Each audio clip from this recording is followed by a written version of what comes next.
I have known Zach for a long time, going back to our days in EdTech publishing, and I'm really happy to have him on the show. Over the past 15 years, Zach has been a driving force in educational technology. He's been leading product innovation at places like Everfi, Straighterline, and other companies that have just shaped how millions of students learn across K-12, higher education, and workforce development. Today, Zach runs Brightway, where he helps mission-driven organizations harness AI to scale their impact, streamline ops, and help stay ahead in a rapidly changing world. Welcome to the Learning Experience Operations Show, Zach. Thanks, Jason. So happy to be on the show. So glad you're here. Okay, so before we even hear about what you do, I'm really curious about what got you going. What ignited your interest to do the work, to be in education to begin with? Yeah.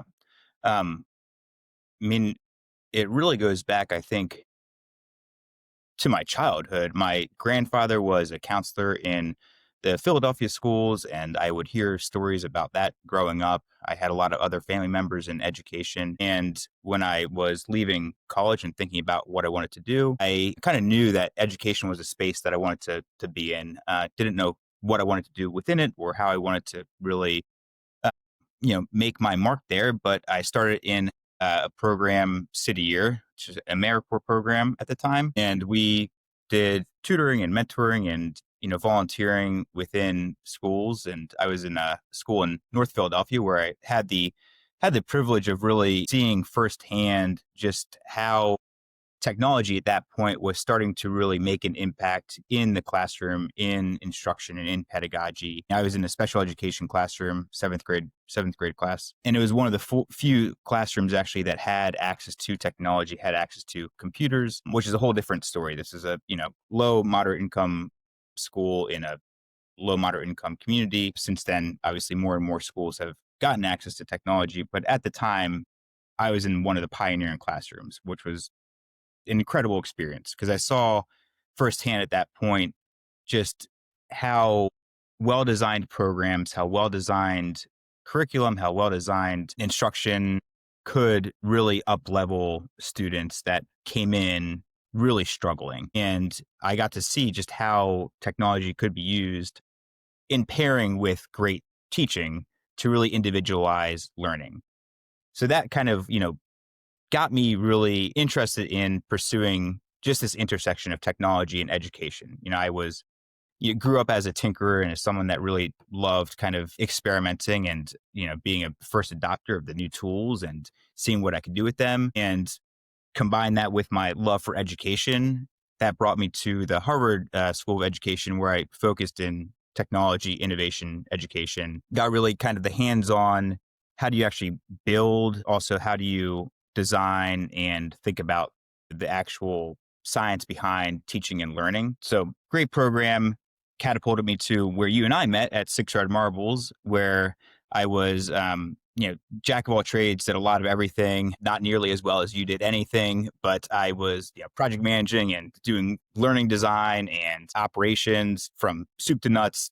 Just got my hands on a lot of different projects and was able to see, a lot of different manifestations of curriculum design as we worked with all these big publishers. And then from there, I joined a small startup after that, where I was, had the ability to help build a formative assessment tool.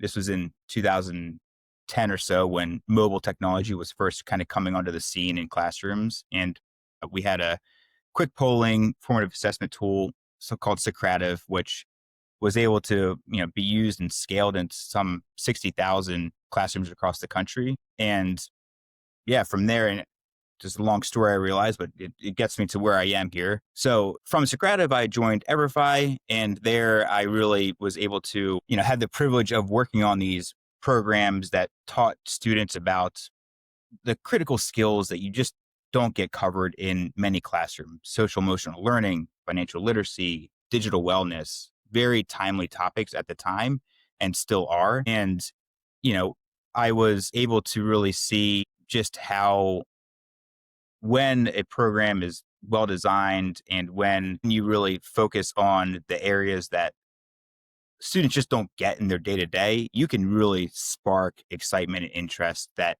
isn't is just usually untapped. Um, and so, that was where I spent most of my career, most of my journey, really kind of working on partnerships that brought these critical topics and critical skills to schools across the country. And yeah, from there, I was then the chief product officer at Straighterline, where I helped to really overhaul the way that they brought higher education content to students that needed affordable alternative pathways to higher education.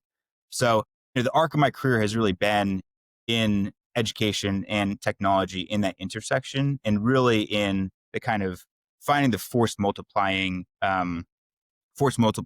connections between these two things that then brought me to starting Brightway. Most recently, I've really been interested in AI, as everyone is, and see that as another one of those, nexus points that I saw back when I started out in education and in the classroom, when, new software was coming on the scene, and when mobile technology was coming on the scene. And now I see AI as the next kind of, next lever to really bring education to a much more personalized, individualized, and hopefully impactful place. And I know you're really choosing your work now. So why is it you are doing what you're doing now? Maybe you can talk a little bit about, would love to hear about your company, would love to hear about who you're working with, what you're doing, but why? Why are you doing this? What feels important about it right now? Yeah.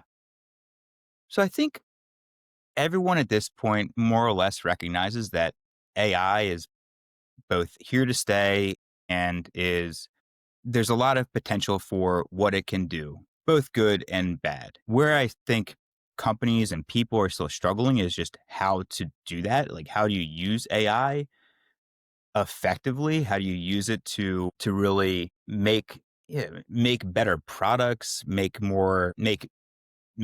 yeah, how do you use AI to make better products? How you use AI to get more out of your company, your team, your learners. And I think it's a space where, like, there's a lot of, like, both navel gazing people thinking, oh, we can use it for X, Y, and Z, but then a lot of also kind of like hands flailing as you try it out and then discover it's not doing exactly what you think it should be doing, or it's not making the difference that you want it to make. And I think this is most applicable for the companies that often can't afford also, like, having specialists on their team or in their organizations to really be the AI experts, to really kind of up level their business, to get all of the, like, promised gains of AI out of it, right? And me, coming from mission minded companies, and working in nonprofits, and really caring a lot about, what I'm producing and what we're kind of bringing to the world, I thought this is an area where,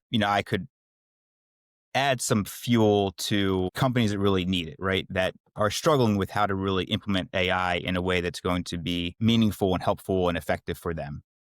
So, yeah, I mean, what really brought me to this place, I think, is just the recognition that AI is here to stay. A lot of companies want to use it and want to, realize the gains that have been promised by it, but don't have the know-how or the expertise to do that. And I don't want them to be um, like victims to the competitive Mm. wins, because everyone is going to be leveraging AI to move faster, to sell more, to do more.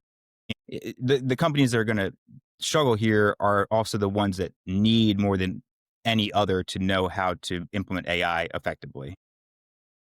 And I imagine you're probably talking to lots of different organizations. Are there themes? I mean, if you could just identify the top one or two things that you have heard from the organizations you work with about the kinds of things that they feel that they need and can't do themselves, really need help with. What are those things? I think the interesting thing with AI is ChatGPT came out, everyone started using it, and it was, kind of a consumer product before anything else. And because of that, people saw this, like, magic box in a way, right? Like, enter in a prompt and you get a whole essay coming out of it. And you automatically, I think, go to, okay, I can use this in my business for X, Y, and Z thing. But then once you actually start using it in your context, you discover pretty quickly that it's not as easy as that, right? Like it's a brain, but it requires the right input to really produce the output that is most effect- most effective and most tailored to your organization, to your context. So what I see a lot of companies still struggling with is how do we make this really tailored to my company? How do we make this tailored to my context without giving away all of our data for training the models? So I think like the biggest thing is just tailoring the models that exist that everyone's using to your company's context and the knowledge base within your organization. And then secondarily, I think it's a matter of not replacing people at all. Like I don't, most companies I talk to and people I talk to, they don't want to replace their team, they don't want to replace their workers, but they certainly want the leverage of AI. They want to, um, harvest the gains that an individual is making across their entire team and across their entire company. So I think those are the two main themes that come up again and again. Like one, how do I make this tailored to my organization? And two, how do I get the leverage for my team from it? So when an organization identifies a new place where they can use AI or they can put in an automation, what does the path look like from Joey has an idea to it's on the sprint board and they're actually really building it, or you're building it with them? I mean, who's involved in that process? Who gets to say yes? Who needs to weigh in? Who gets to say no? Yeah, great question. A lot of nuance there and depends a lot on the specific use case. So just to kind of take it at a high level, from the jump, we help organizations with their kind of initial audit. Like you have to have a goal in mind and you have to have a the business value in mind to begin with, right? You can't just come in and say, we're going to use AI to, automate all of our communication to our entire list serve of customers. Like that's too big a problem, right? You have to break it down into something that is more manageable and still, you know, high leverage. And by that, I mean, where we often help companies and or individuals is to say, okay, back up. Let's first define where you think the business value is for AI. And from there, let's break this down a little bit more to the component parts of that thing. One of the kind of core principles of Brightway is, start simple, scale fast. And by that, we mean find the most narrow use case that you really can uh, quickly establish a win and quickly start to see the benefits of AI in, you know, in one part of the maybe massive workflow. And then from there, kind of scale to other parts until you take over the whole system. You have a really um, well integrated system that combines humans with AI, both serving their purpose. The people to involve, the stakeholders are up and down the chain. I think the other misconception or the maybe one of the reasons why you see headlines about AI pilots failing and all this wasted time and money in AI that's not realizing results is because in a lot of cases I think organizations are still approaching this in a really siloed way, and they're just taking these they're conducting these pilots or these experiments in really kind of narrow pockets of the organization without involving all the other people and all the other stakeholders. So the change management piece is critical in this, right? You have to involve your executive team. They have to be aligned to the business value that you are targeting. They have to be the ones that agree to, yes, this being a really important thing that we're going to leverage AI for. You have to obviously involve the management team because they're the one that are going to ultimately be communicating and helping drive the adoption of the tools and of the processes that you're changing. And then, of course, you need the frontline team and the contributors who are understandably guarded at times, right? They don't want this thing to come in that is going to replace them, and you have to really be mindful of the hesitancies there and constantly communicate and truthfully communicate that this is not about replacement. This is about Mm. how do you just get more out of your day to day? Like, how do you free up your time that is going towards otherwise maybe repetitive things to go towards more high value things for the organization? I think the principles are always like start simple, scale fast, involve everybody at the right level, and really make sure that you are incorporating that change management piece into the into the process. I love that you're talking about communication and culture and starting small. And there has been some really interesting literature recently about this. And I think it's also kind of confusing because there is a lot of fear about AI taking people's jobs and what it means for the future of work in general. But once you get something going, so once you have a pilot, the pilot is going well, you do have that buy-in.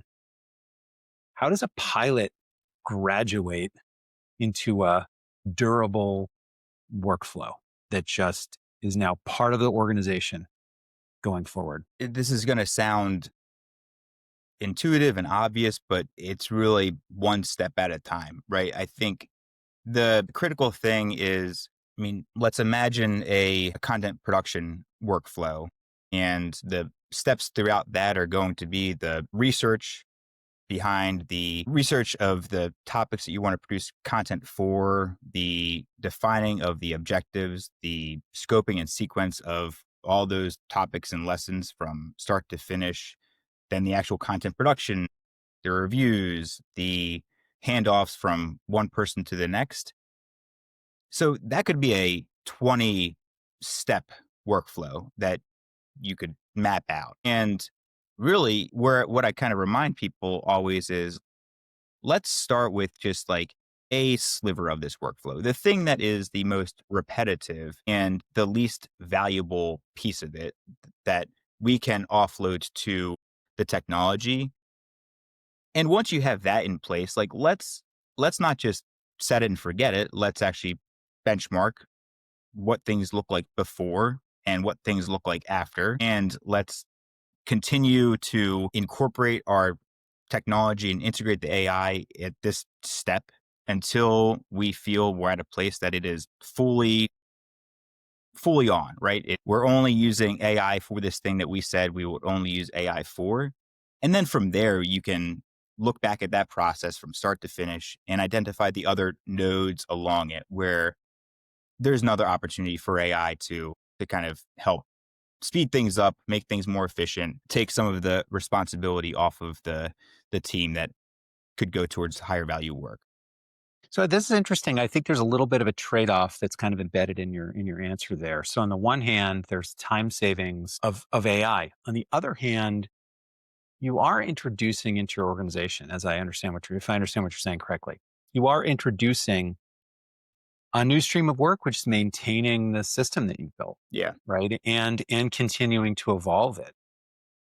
And I think about this all the time. I think in my work, I think about what are the trade-offs from of the things that I know how to do, that I can do, that now AI is helping out with. But that doesn't come at no expense, Right. mostly in time. Certainly it can happen. There's, money, but it's time.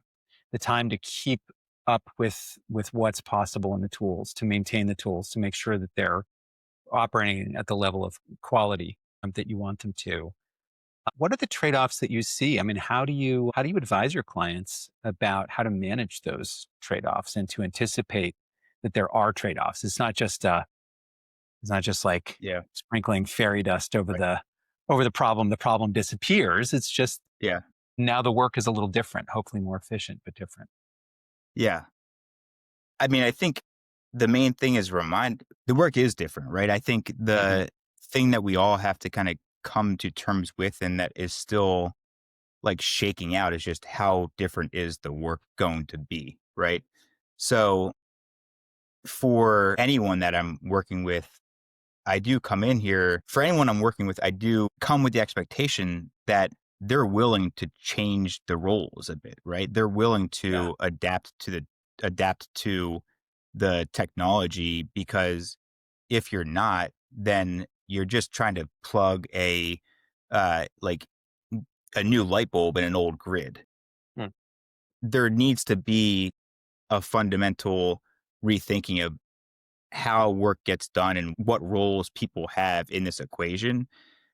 Because in many cases, I think it's turning us more into hopefully it's up leveling the work that we're doing and allowing us to think more critically and more strategically and have more time for that.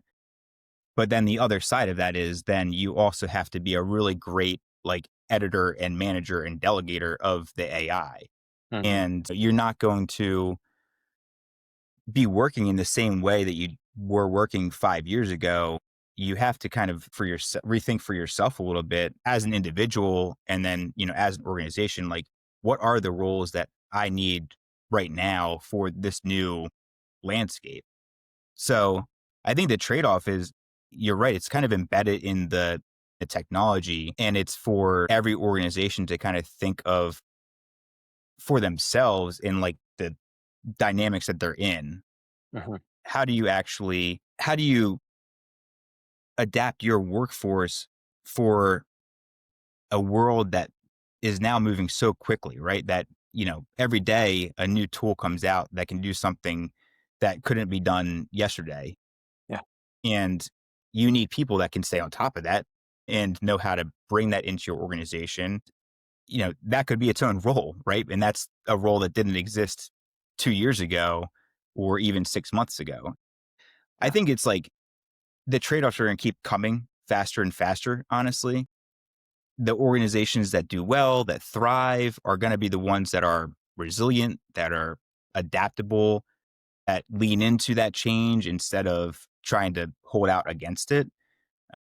And that's sort of the mentality that I have going into my conversations with clients and into my kind of the way that I think about, what this means for companies. And on the flip side, what are the things that you are intentionally keeping manual that you just don't want to have any AI involved with?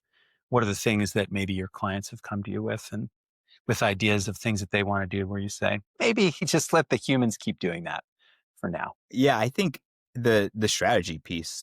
And by that I mean the only you know your company and its purpose, its vision, its mission, its values better than anyone.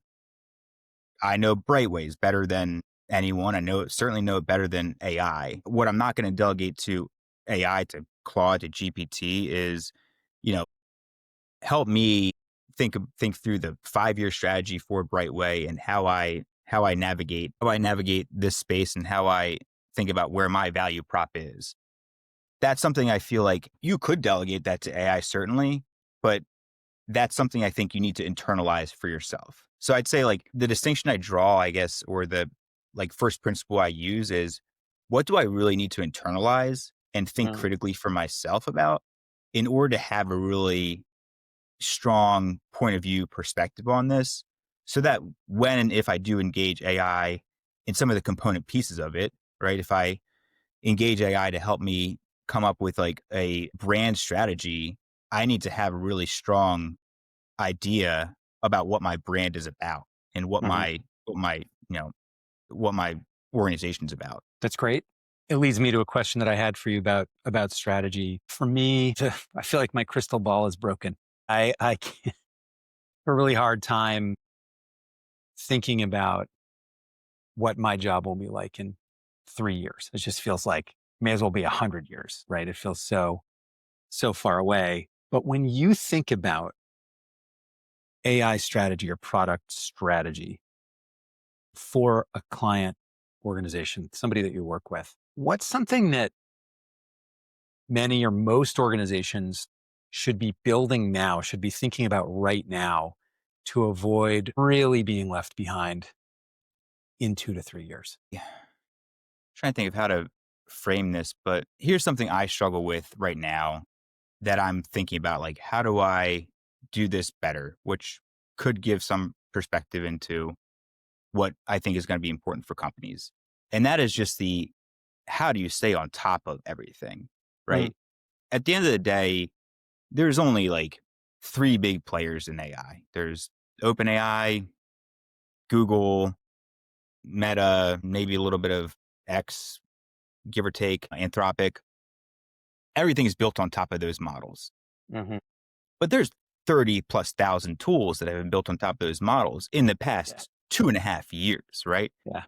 And they all do different things, the same things. Some do, you have like 100 tools that create video, and some are better than the others, and some are cheaper than the others. And, there's so many considerations that go into like, how do you assess which thing is right for your organization, and how do you just stay on top of all the developments in this? So, like, I think about, like, how do I form an AI advisory? Like, just a Mm, person that can just be, like, watching for the new developments and assessing, like, scoring things, like, objectively as possible, saying, "Here's the things that are important and the signal, and here's everything else that's the noise." Because I think a lot of people and companies are going to, like, struggle with going down rabbit holes, like trying to use a tool that at the end of the day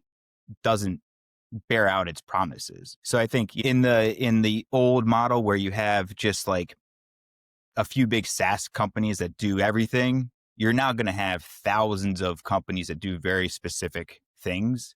And how do you stitch that all together? That's a surprising answer to me, and I love it. Yeah. I thought that you were going to say there is some fundamental process or some fundamental thing that every organization should look at and start to put something in place now. But I love that you turn to instead to talk about building in additional human capacity, right? To help kind of stay ahead as much as we can, to stay ahead of this tsunami of tools that just runs over us. I mean, that's kind of how it feels to me. My answer, I think my answer is similar in that it is maybe human, a little more human focused too, which is that I think now's a very, very good time to look at existing jobs and skill trees and think about how those things might change over the Mm, next couple of years. And I don't think we know exactly how they'll change, but I think if we put on kind of more of a hat where we think in terms of probabilities for the future. If somebody's a learning experience designer, there's some probability that they're going to need to have a lot more facility with data, right, in a deeper way than they have before. That they're going to need to be able to understand really deeply some of these things about prompting that makes a model behave a certain way, this or that. I've had experiences where I've built big complicated prompts and it just they keep doing weird things, and then I'll go back and I'll just find the two words in there that were that was confusing it, right? And I think just developing that skill, it's like debugging but with language, finding those things. These are skills we don't have. I never learned, nobody ever taught me how to do that. And I think figuring some of those things out is going to be critical but really hard, to know which ones are the right ones. well, that's also an interesting. One of the things I think a lot about is also like who's really well equipped to use AI. And I think it's paradoxical because you'd expect it to be the really technical people. But actually, I think it's the people that come from liberal arts backgrounds and the humanities, people that really understand like the precision of language and why that's really important, especially for like generative AI.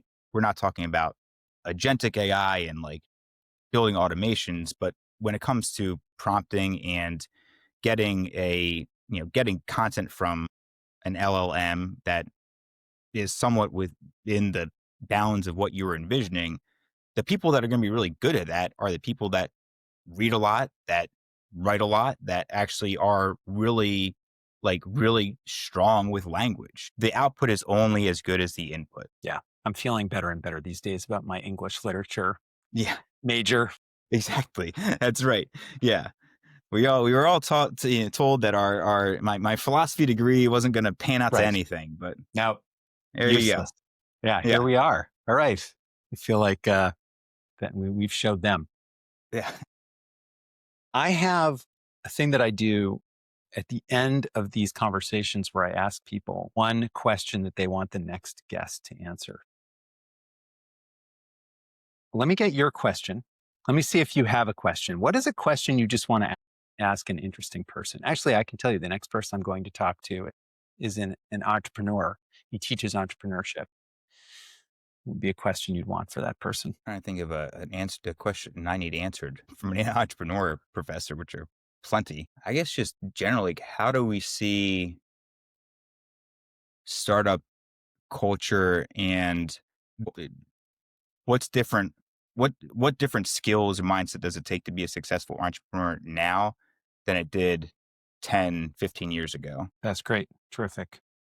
All right. So let me give you a question. This came from Brick Meyer. Brick is involved in a company called HeatSpring. I don't remember his exact title, but HeatSpring makes training specifically for people in clean energy technology. So it's really training people to build stuff in the green economy. Here's Brick's question.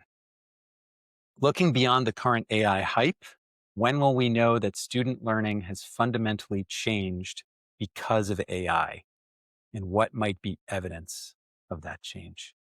Wow, that's a good one. It's a good one. I think we'll know when students are not just leaving school with the expectation that they can do the work that is available today, but it gets back to, first principles. Can they adapt? Can they be resilient? Can they pivot and pick up new skills and knowledge? And can they do that rapidly as the time calls for? So evidence of that, I think, is seeing students who can approach today's questions in really novel, thoughtful, critical ways that are not just like repeating something they've read or they heard about, that they're able to put together a lot of different domains in their answers and in the way that they approach the world. At the end of the day, I think we'll know when students aren't leaving school with like a single track in their mind and like a siloed, this is the domain I'm going to have expertise in, but really leaving with kind of flexible mindset, looking at AI and technology less as like replacement, more as another tool in their toolbox to navigate ever changing waters. That's great. Zach, thank you so much for joining. Thank Really you. appreciate it. This has been Zach Wagner on the Learning Experience Operations Show. Thanks again for joining us. Maybe we'll do this again sometime. Would love that. Awesome. Thanks so much for All right. having me. This is fun. Thanks, Zach. Bye. Thank you for listening, and a huge thanks to our guest today. If you enjoyed this episode, please like, subscribe, and share it with your friends and colleagues. I'm Jason Gorman. I'm the founder and CEO of Jackrabbit Learning Experience, where we help organizations of all kinds make learning better through a clear, repeatable process that is future ready. If any of this resonates with you, just keep tuning in and please join the community we're building. I'm looking forward to seeing you next time. Bye.